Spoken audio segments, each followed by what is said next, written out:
அனைவருக்கும் வணக்கம். இந்த பதிவில் நம்ம என்ன பார்க்க போகிறோம் அப்படின்னா, முருகனுடைய சக்தி, முருகனுடைய அருள் உங்களுக்குள்ள இருந்தது அப்படின்னாலே, இந்த 2 முக்கியமான அறிகுறி உங்களுக்குள்ள இருக்கும். நிறைய அறிகுறிகள் இருந்தாலும், இந்த 2 அறிகுறி உங்களுக்குள்ள இருந்தாலே போதும், நீங்கள் மிகவும் அதிர்ஷ்டசாலி தான். முருகனுடைய சக்தி உங்களுக்கு பரிபூர்ணமாக இருக்கின்றது அப்படிங்கிறது அர்த்தம். நிறைய பேர் கேட்டிருந்தது என்ன அப்படின்னா, நான் தினமும் முருகனை வழிபாடு செய்கிறேன், முருகர் என்னை ஏற்றுக்கொள்வாரா, முருகர் என்னை பார்ப்பாரா, முருகர் நான் சொல்வதை கேட்பாரா, இப்படிங்கிற டவுட் நிறைய பேருக்கு இருக்கின்றது. முருகனுடைய சக்தி நமக்குள்ள இருந்தது அப்படின்னு எப்படி நம்ம கண்டுபிடிக்க முடியும், எப்படி நம்ம தெரிந்துக்கிறது அப்படிங்கிறது கேட்டிருந்தீங்க ஒரு சில பேர்.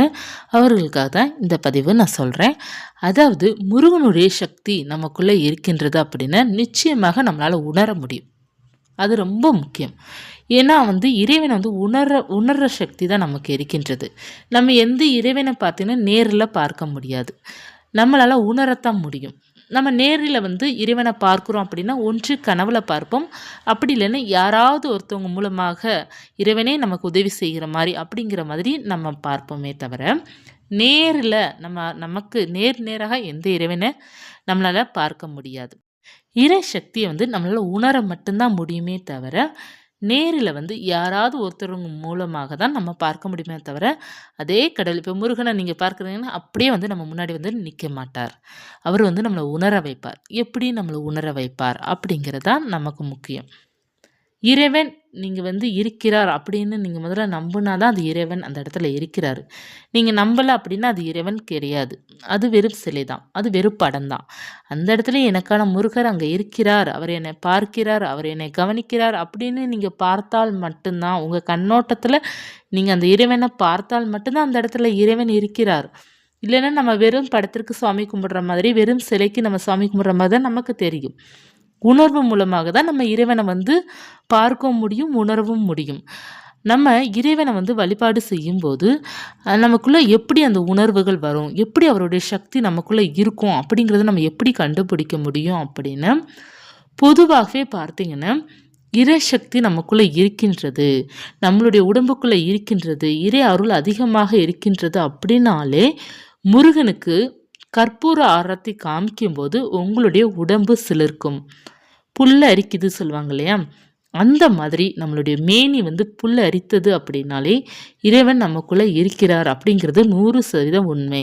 நீங்கள் இறைவனை உணர்ந்திருக்கிறீங்கன்னு உண்மை. ஏன்னா உணர்ந்தால் மட்டும்தான் உடம்பெல்லாம் சிலிர்க்கும், இல்லைன்னா சிலிர்க்காது. நீங்கள் எப்படி தான் விழுந்து விழுந்து சுவாமி கும்பிட்டாலும் உணரலை அப்படின்னா உங்களுடைய மேனி சிலிர்க்காது, புல்லரிக்காது. இறை அருள் அதிகமாக இருப்பவர்களுக்கு மட்டும்தான் மேனி சிலிர்க்கும். கடவுளுடைய உருவ சிலையோ கடவுளுடைய படத்தை பார்த்தாலே ஒரு சில பேருக்கு அப்படியே மெய் சிலிர்க்க ஆரம்பிச்சிடும். அதே போல் ஏதாவது திருவிழாவில் சுவாமியை பார்த்தாலே அவங்களுடைய உடம்புலாம் அப்படியே சல்லுன்னு ஒரு செகண்ட், ரொம்ப நேரம்லாம் அந்த சிலிர்ப்பு இருக்காதுங்க. அப்படி இருந்தால் நம்ம டாக்டர்கிட்ட போய் தான் காமிக்கணும். ஒரு செகண்ட் 1 செகண்ட் நமக்கு உடம்பு சல்லுன்னு சிலிர்த்து அப்படியே அந்த இடத்துல அது இறங்கும். அப்படி இருந்தது அப்படின்னா நம்மளுடைய உடம்புல இறைசக்தி அதிகமாக இருக்கின்றது அப்படின்னு தான் அர்த்தம். இப்போ உடம்பு புல்லரிக்குது அப்படின்னா எந்த நேரமும் நமக்கு புல்லரித்து கொண்டுலாம் இருக்கவே இருக்காது. நமக்கு அந்த உணரும் போது மட்டும்தான் புல்லரிக்கும். அதாவது அந்த இறைவனை உணர்றோம், நம்ம பார்க்குறோம், அந்த பார்த்த பிறகு நமக்கும் அந்த கடவுளுக்குள்ள ஒரு பாண்டிங் வரும். அந்த நேரம் மட்டும்தான் நம்மளுடைய உடம்பு அப்படியே சிலிர்க்க ஆரம்பிக்கும். அந்த நேரம் நம்ம இறைவனை உணர ஆரம்பிக்கிறோம். அதனால தான் நமக்கு அந்த சிலிர்ப்பு ஏற்படும். அடுத்து முக்கியமான அறிகுறி என்ன அப்படின்னா, அவரை பார்த்தாலே கண்ணீர் வந்துடும். அந்த இடத்துல அவர் இருக்கிறாரு அப்படிங்கிறத நினைத்து அப்படியே கண்ணீர், ஆனந்த கண்ணீரும் வரும், இன்னொன்று கவலையாலும் கண்ணீர் வரும். உங்களுக்கு ஏகப்பட்ட பிரச்சனைகள் உங்களுக்குள்ளே இருக்கின்றது, உங்களுடைய குடும்பத்தில் இருக்கின்றது அப்படின்னா கண்ணீர் பெருகி கொண்டு வரும். ஏன்னா அவர் உங்களுக்குள்ளே ஐக்கியமாயிட்டார், அதாவது உங்களுக்குள்ளே தான் அவர் இருக்கிறாரு அப்படிங்கிறதுனால தான் அவரை பார்த்த உடனே அழுக வரும். நம்மளுடைய மனதிற்கு யார் அதிகமாக பிடிக்குதோ அவங்க கிட்ட தான் பார்த்தீங்கன்னா நம்மளுடைய சோகத்தையும் சந்தோஷத்தையும் அதிகமாக ஷேர் பண்ணுவோம். அப்படி இருக்கும்போது இறைவன் உங்களுக்குள்ளே இருக்கிறதுனால தான் அவரை பார்த்தாலே உங்களுக்கு சந்தோஷத்துலேயும் கண்ணீர் வரும், துக்கத்துலேயும் கண்ணீர் வரும். ஏதாவது அதிகமான கவலை, என்னால் இது சரி பண்ணவே முடியல அப்படின்னா அந்த இறைவனுடைய படத்தை பார்த்தாலே அழுதுடுவாங்க. கண்ணீர் எங்கிட்டு இருந்தால் வருமோ அவ்வளோ கண்ணீர் வரும். அதே போல் அவங்களுக்கு எந்த பிரச்சனையும் இல்லை, மகிழ்ச்சியாக தான் இருக்கிறாங்க. இறைவனை பார்த்தோன்னே அழுக வருது அப்படின்னா அவங்களுக்கு அது ஆனந்த கண்ணீர், மகிழ்ச்சியில் வர்ற கண்ணீர், அந்த இறை அருளை வந்து உணர்றதுனால வருகின்ற கண்ணீர். கண்ணீரும் உடம்புல சிலிர்ப்பும் இந்த இரண்டுமே பார்த்தீங்கன்னா அதிகமாக இறைசக்தி இருப்பவர்களுக்கு மட்டும்தான் வரும். அந்த இறைவன் அவங்களுக்குள்ள இருப்பதனால் மட்டும்தான் வரும். இந்த இரண்டும் பார்த்தீங்கன்னா அவ்வளோ சீக்கிரம் யாருக்கும் வராது. இந்த இரண்டும் தான் கடவுளை வந்து கனெக்ட் பண்ணுறது. இந்த இரண்டும் உங்களுக்குள்ளே நடந்தாலே, இதில் ஏதேனும் ஒன்று நடந்தாலே இறைவன் உங்களுக்குள்ளே இருக்கிறார். நீங்கள் எந்த சாமி கும்பிட்றீங்களோ அந்த சாமி உங்களுக்குள்ளே இருக்கிறாங்க. உங்களை வந்து வழிநடத்தி செல்கிறாங்க. உங்கள் கூடயே தான் இருக்கிறாங்க. உங்களுக்கு துணையாக தான் இருக்கிறாங்க. உங்கள் வீட்டில் தான் இருக்கிறாங்க. அப்படிங்கிறத நீங்கள் புரிந்துக்கோங்க. இந்த 2 அறிகுறிகள் ஏதாவது ஒன்று இருந்தாலே. அடுத்து நமக்கு நிறைய அறிகுறிகள் இருக்கின்றது. அது வந்து ஒரு சில பேருக்கு மட்டும்தான் அது இருக்கும். நம்மளால் ஒரு சில பேருக்கு அது உணரக்கூட முடியாது. ஏன்னா இந்த 2 தான் முக்கியமான அறிகுறி. அடுத்து பார்த்தீங்க அப்படின்னா, உங்களுக்கு இறைவன் உங்களுக்குள்ளே இருக்கிறார் அப்படின்னா, ஒரு சில கெட்ட விஷயங்களும் சரி, ஒரு சில நல்ல விஷயங்களும் சரி, முன்கூட்டியே உங்களுக்கு தெரிய ஆரம்பிச்சிடும். ஏதோ ஒரு சகுனத்தை வந்து இறைவன் காமிச்சு கொடுத்துருவார். இப்போ ஏதோ ஒரு அபசகுணம் நடக்க போகுது அப்படின்னா, கொஞ்ச நேரத்துக்கு முன்னாடி உங்களுக்கு அது தெரிய ஆரம்பிச்சிடும். ஏதோ ஒன்று நடக்க போகுது அப்படிங்கிறது உங்களுக்கு தெரிய ஆரம்பிச்சிடும். அதே போல் நல்ல விஷயங்கள் நமக்குள்ளே நடக்க போகுது, சுப நிகழ்ச்சிகள் நடக்க போகுது அப்படின்னாலும் அதன் அறிகுறியை முன்கூட்டியே உங்களுக்கு கனவுலையோ அல்லது யார் மூலமாக ஏதோ ஒன்று தெரிய வந்துடும், சீக்கிரமாக தெரிய வந்துடும். ஒரு செயல் வந்து செய்கிறதுக்கு முன்னாடி உங்களுக்கு தெரிய வந்துடுச்சு அப்படின்னா இறை அருள் இருந்தால் மட்டும்தான் அது வரும். எல்லாருக்கும் அது வராது. நிறைய பேருக்கு பார்த்தீங்கன்னா, அவங்க வீட்டில் ஏதாவது ஒரு அபசகுணம் நடக்க போகுது அப்படின்னா முன்கூட்டியே கனவுல வந்து காட்சி வந்துடும். எந்த விஷயம் அப்படிங்கிறது கனவுல வராது. அது ஒரு சில பேருக்கு தான் வரும். 1000ல் 1 பேருக்குன்னு வச்சுக்கோங்கமே. ஆனால் நிறைய பேருக்கு வந்து ஏதோ ஒன்று நடக்க போகுது, ஏதோ ஒன்று கண்ணுக்கு கெட்டதாக தெரியுது அப்படிங்கிறது நிறைய பேர் உணர்வாங்க. அதே போல் ஒரு வாரத்துலையோ இல்லை 2 நாட்கள்லையோ இல்லை மறுநாள் கூட அவங்க வீட்டில் ஏதோ ஒன்று நடந்திருக்கும். அதே போல் நல்லது அப்படி தான். அதிகமாக கெட்டது வந்து இறைவன் காமிச்சு கொடுத்துருவார். ஏன்னா அவங்க கொஞ்சம் உஷாராக இருக்கணும், அவங்க கொஞ்சம் அதில் வந்து பொறுப்பாக இருக்கணும், அவங்க அதில் கொஞ்சம் கவனமாக இருக்கணும் அப்படிங்கிறதுக்காக இறைவன் வந்து உணர்த்துவார். அதே மீறி நிறைய பேத்துக்கு வந்து ஒரு சில கெட்டது நடக்கத்தான் செய்யும், இல்லைன்னு இல்லை, அது விதிப்படி. இறைவன் முடிந்த அளவுக்கு வந்து நம்மளை காப்பாற்ற முயல்வார், நம்மளை தடுப்பதற்காக முயல்வார். விதி ஒன்று இருக்குது பார்த்தீங்களா?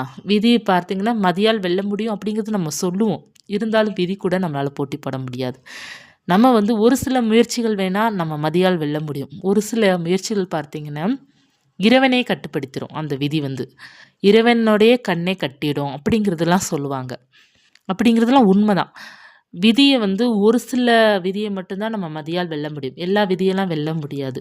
ஒரு இறப்பு விதியை நம்மளால் வெல்ல முடியாது. ஒரு மற்ற அபசகுணத்தை நம்மளால் வெல்ல முடியாது. நம்ம வந்து எந்த விதியை நம்ம வெல்ல முடியும் அப்படின்னா, ஏதாவது நீங்கள் வந்து தோற்று போயிருக்கிறீங்க உங்கள் வாழ்க்கையில், ஜெயிக்கும்னு நினைக்கிறீங்க, அது ஜெயிக்க முடியல அப்படின்னா உங்கள் உழைப்பால் அந்த விதியை ஜெயிக்க முடியும். உங்களுடைய விதி வந்து மற்ற ஒரு விஷயத்தில் வந்து மோசமாக இருக்குது அப்படின்னா, அதில் வந்து நீங்கள் திரும்ப திரும்ப திரும்ப முயற்சித்தீங்க இறை அருளோட அப்படின்னா அதில் நீங்கள் ஜெயிக்க முடியும். ஒரு சில விஷயங்களில் பார்த்தீங்கன்னா விதி தான் ஜெயிக்கும். ஒரு சில விஷயங்களை வந்து மதியால் நம்மளால் ஜெயிக்க முடியும். இறை அருள் ப்ளஸ் மதியால். அந்த மதியால் நம்ம ஜெயிக்கிறோம் அப்படின்னா இறை அருள் இல்லாமல் ஜெயிக்க முடியாது. எல்லாமே இந்த உலகத்தில் பார்த்தீங்கன்னா இறை அருளோடு தான் நமக்கு நடக்கும். இப்போ நமக்கு ஒன்று நடக்க போகுது அப்படின்னா இறை அருள் இல்லாமல் அது நடக்காது. அது நல்லதாக இருந்தாலும் சரி, கெட்டதாக இருந்தாலும் சரி, அவங்க வந்து நடத்தி தான் வைக்கணும் அப்படிங்கிறது தான் விதி. ஸோ அவங்க வந்து நமக்கு முயன்ற அளவுக்கு வந்து அதிலிருந்து காப்பாற்றுறதுக்காக முயற்சி பண்ணுவாங்க. ஆனால் விதியை வந்து மாற்ற முடியாது. அதற்கு மீறும் ஒரு சில பேருக்கு இறைவன் கை கொடுத்து காப்பாற்றி வச்சிருக்கார். அதுவும் நிறைய பேருக்கு நடந்திருக்கின்றது. அதனால் நம்ம எல்லாமே புரிந்து கொள்ள வேண்டும். இறை அருள் அதிகமாக உங்களுக்குள்ளே இருக்குது அப்படின்னா எல்லாத்தையும் முதல்ல ஏற்றுக்கொள்ள வேண்டும். எல்லாமே இறை அருளோடு தான் நடக்குது, இறைவன் நம்ம கூட தான் இருக்கிறாரு அப்படிங்கிறது முதல்ல எல்லாத்தையும் நீங்கள் ஏற்றுக்கொண்டீங்க அப்படின்னா மட்டும்தான் உங்களுக்குள்ள உங்களுடைய இஷ்ட தெய்வமான அருள் பரிபூர்ணமாக முழுமையாக இருக்கின்றது. அது முருகனாக இருந்தாலும் சரி, மற்ற இறைவனாக இருந்தாலும் சரி, அவர்கள் நமக்குள்ளே இருக்கிறாங்க அப்படின்னா நம்ம வந்து கஷ்டத்தையும் நம்ம ஏற்றுக்கொள்வோம், நஷ்டத்தையும் ஏற்றுக்கொள்வோம், லாபத்தையும் ஏற்றுக்கொள்வோம். நடக்கிறது அனைத்தையுமே நீங்கள் எப்போது ஏற்றுக்கொண்டு இறைவன் மேலே கோபம் இல்லாமல், இறைவன் மேலே ஆத்திரம் வராமல், எப்போதும் அதை ஏற்றுக்கொண்டு என் இறைவன் என் கூட தான் இருக்கிறார். அவருடைய ஒவ்வொரு செயலால தான் எனக்கு இது நடக்குது அப்படிங்கிறத நீங்கள் நல்ல விஷயங்களா இருந்தாலும் சரி, மற்ற விஷயங்களா இருந்தாலும் சரி, அதை ஏற்றுக்கொண்டு எப்போது நீங்கள் வழிபாடு செய்கிறீங்களோ, எந்தவித எதிர்பார்ப்பும் இல்லாமல் எனக்கு இறைவனே போதும். எனக்கு அவங்களுடைய அருளால் எனக்கு எது நடந்தாலும் நான் ஏற்றுக்கொள்வேன்.